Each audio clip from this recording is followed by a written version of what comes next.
ವಾಲಿಯ ದಹನ ಸಂಸ್ಕಾರ. ಇತರರು ತನಗಾಗಿ ಶೋಕ ಪಡುವುದರಿಂದ ಅಥವಾ ಪರಿತಾಪ ಪಡೋದರಿಂದ ಸತ್ತವರು ಉತ್ತಮ ಗತಿಯನ್ನು ಹೊಂದೋದಿಲ್ಲ. ಸತ್ತವರಿಗೆ ಅಳಬೇಕು ಎಂಬ ಲೋಕಾಚಾರವನ್ನು ಆಚರಿಸಬೇಕು. ಅದರಂತೆ ನೀವು ಕಣ್ಣೀರನ್ನು ಸುರಿಸಿದ್ದೀರಿ. ಲೋಕದಲ್ಲಿ ವಿಧಿಯೇ ಎಲ್ಲಕ್ಕೂ ಕಾರಣವಾಗಿರುತ್ತದೆ. ಕಾಲ ಸ್ವರೂಪನಾದ ಭಗವಂತನು ಮಾಡಿರುವ ಜನನ ಮರಣದ ರೂಪವಾದ ಕಾಲದ ವ್ಯವಸ್ಥೆಯನ್ನು ಮೀರಿ ನಡೆಯಲು ಯಾರಿಗೂ ಸಾಧ್ಯವಿಲ್ಲ. ಕಾಲವು ಎಂದಿಗೂ ನಾಶವಾಗುವಂತಹದ್ದಲ್ಲ.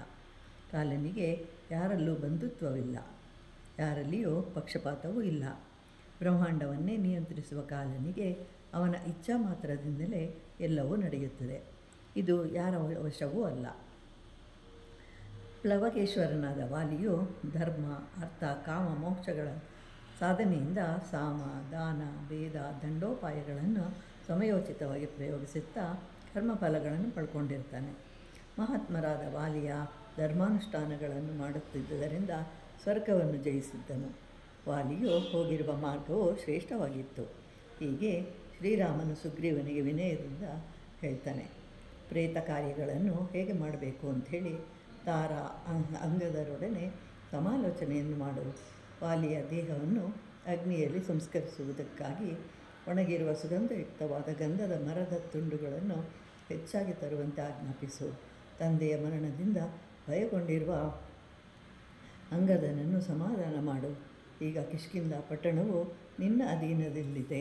ಆದ್ದರಿಂದ ವಾಲಿಯ ದಹನ ಸಂಸ್ಕಾರಕ್ಕೆ ಬೇಕಾದ ಹೂಮಾಲೆಗಳು, ವಿವಿಧ ವಸ್ತ್ರಗಳು ಇವೆಲ್ಲವನ್ನು ಅಂಗದನು ತರಲಿ. ನಂತರ ಲಕ್ಷ್ಮಣನು ತಾರ ಎಂಬ ಕಪಿ ಮುಖ್ಯಸ್ಥನಿಗೆ ಶೀಘ್ರವಾಗಿ ಹೋಗಿ ಪಲ್ಲಕ್ಕಿಯನ್ನು ಕಾರ್ಯವನ್ನು ಬೇಗ ಮುಗಿಸು ಅಂತ ಹೇಳ್ತಾನೆ. ಅದರಂತೆ ಸಮರ್ಥರು ಬಾಲಶಾಲಿಗಳು ವಾಲಿಯನ್ನು ಪಲ್ಲಕ್ಕಿಯಲ್ಲಿ ಹೊತ್ತು ಸಾಕ್ತಾರೆ. ಶಿಬಿಕೆಯನ್ನು ತರಲು ಕಿಷ್ಕಿಂಧೆಯ ಗುಹೆಯನ್ನು ಪ್ರವೇಶಿಸ್ತಾನೆ. ದಿವ್ಯವಾದ ಶಿಬಿಕೆಯ ರಥದಂತೆ ಕಾಣ್ತಾ ಇತ್ತು. ಕೃತಕ ಪಕ್ಷಿಗಳಿಂದ ಹಾಗೂ ವೃಕ್ಷಗಳಿಂದ ಚಿತ್ರಿತವಾಗಿತ್ತು. ಸುತ್ತಲೂ ಸಾಲುಗಳಲ್ಲಿ ಪದಾತಿ ಸೈನ್ಯವನ್ನು ಚಿತ್ರಿಸಿದ್ದರು. ಇದಕ್ಕೆ ಶೋಭಾಯಮಾನವಾದ ಪ್ರವೇಶ ದ್ವಾರವಿತ್ತು. ಬಲೆಯಂತಹ ಕಿಟಕಿಗಳಿಂದ ಕೂಡಿದ್ದು ಸಿದ್ಧರ ವಿಮಾನದಂತಿತ್ತು. ಕುಶಲಕರ್ಮಿಗಳಿಂದ ನಿರ್ಮಿಸಿದ್ದು, ಮರದಿಂದ ಮಾಡಿ ಬಣ್ಣ ಹಾಕಿ ಅತ್ಯಂತ ಸುಂದರವಾಗಿತ್ತು. ಶ್ರೇಷ್ಠವಾದ ಆಭರಣಗಳಿಂದಲೂ ಅಲಂಕೃತವಾಗಿತ್ತು. ಕೃತ್ರಿಮ ಗುಹೆಗಳಿಂದಲೂ ಅರಣ್ಯಗಳಿಂದಲೂ ಕೂಡಿತ್ತು. ಅದನ್ನು ರಕ್ತಚಂದನದಿಂದ ಅಲಂಕರಿಸಿದ್ದರು. ಹೂಗೊಂಚಲುಗಳು ಹಾಗೂ ಮಾಲೆಗಳಿಂದ ಸಿಂಗಾರ ಮಾಡಿದ್ದರು.